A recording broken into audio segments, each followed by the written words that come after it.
جمعہ کے دن صحیح احادیث سے پتہ چلتا ہے کہ ایک گھڑی ایسی آتی ہے کہ جس میں انسان جو اللہ سے مانگتا ہے وہ اس کو مل جاتا ہے، یعنی اس کی دعا قبول ہو جاتی. اس ساعت کے ایک متعین وقت میں اختلاف ہے، یعنی کس وقت ہوتی ہے یہ گھڑی، اس کے بارے میں کئی ایک روایات ملتی ہیں جو مختلف ہیں. واہم مسلم کی مفرد روایتوں میں حضرت ابو موسیٰ رضی اللہ عنہ کی حدیث ہے کہ امام کے منبر پر بیٹھنے کے وقت سے لے کر نماز کے ختم ہونے تک ہے. مسلم کی حدیث کے مطابق امام کے منبر پر بیٹھنے کے وقت سے لے کر نماز کے ختم ہونے تک. ایک اور حدیث میں ہے کہ وہ امام کے خطبے سے فارغ ہونے سے لے کر نماز ختم ہونے تک ہے. تو نماز بھی تو دعاؤں کا مجموعہ ہے. اگر اس دوران وہ گھڑی آ جاتی ہے اور آپ کا دل نماز میں حاضر ہے تو آپ جو بھی پڑھ رہے ہیں قبول ہو جائے گا انشاءاللہ. ایک اور حدیث میں ہے کہ وہ امام کے خطبے سے فارغ ہونے سے لے کر نماز ختم ہونے تک ہے.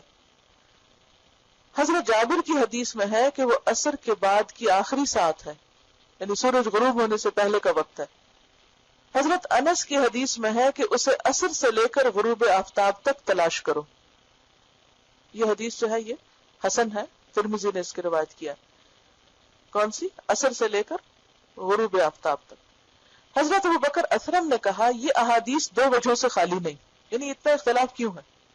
یا تو بعض احادیث بعض سے زیادہ صحیح ہوں گی، یعنی ایک وجہ تو یہ ہے، اور یا پھر یہ ساتھ مختلف اوقات میں منتقل ہوتی رہتی ہوگی، جیسا کہ لیلۃ القدر رمضان کی آخری 10 راتوں میں منتقل ہوتی رہتی.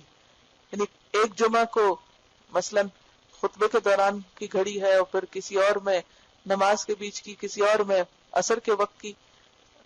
تو اس وجہ سے ایک وقت نہیں بتایا، پھر تو کیا ہوتا اگر ایک وقت پتہ چل جاتا؟ بس اس وقت میں ہم تھوڑا سا اہتمام کر لیتے اور باقی وقت بھول جاتے.